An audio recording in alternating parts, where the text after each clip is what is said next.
I woke up expecting April Fool's articles about pizza with corn cob crusts and caramel onion pranks. Not this. Have you heard of 4 H? It's a common feature of any state with a substantial agriculture industry. It's intended to prepare kids for jobs raising livestock and farming, but recently it taught a young girl a very different kind of lesson. Part of 4 H can involve raising a single animal, like a sheep, goat, chicken, etc., and then relinquishing it once it's reached market weight. However, it's well known to parents and program administrators that 1 in 10 kids, sometimes more, is probably going to try and keep their animal. After all, sometimes people view it more as a pet. Usually there's no issue with that, cops aren't called, the parents will just pay for the animal and be done with it. But not this time. Not this time. A 9-year-old girl in California cared for her beloved goat, Cedar, with dedication and tenderness. After a rough year losing her grandparents, she didn't want to give Cedar up. Her parents, of course, offered to pay not only the price of the goat itself, but also any costs they'd incurred by backing out of the contract so close to auction. In response, the county fair called the police, and the police drove 500 miles all across California using breach procedures, breaking down doors and clearing rooms, to find this goat and take it back to be slaughtered and sold for meat. This goat, worth around $60 wholesale price, has cost that city so much more.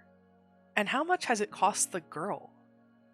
Literally. How much do you think it cost them in gas alone to drive 500 miles looking for the goat? And not to mention paying the officers themselves for the overtime. It makes no sense, right? And the family's attorney has said on record, county officials were clear that they wanted to teach this little girl a lesson. And emails from the fair's chief executive bear this out. As the chief executive says, making an exception for you will only teach youth that they don't have to abide by the rules, in an email between them and the girl's parents. Now, reading this, it's become clear. Indeed, it was never about a $60 goat. It was, as so many things are in this country, about hurting and terrorizing someone with no power to protect themselves.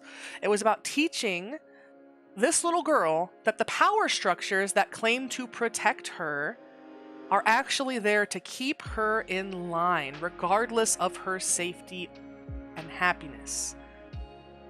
You know, there is an interesting historical precedent about programs that have children raise animals only to see them slaughtered at the end of it. And I don't think any of them have panned out well.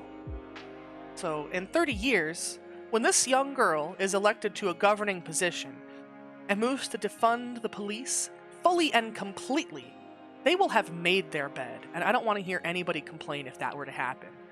Nobody, up the entire chain of command from the county fair's chief executive to the dispatcher and the officers handling it, thought to object to this and say, "What? Just let the girl keep her goat."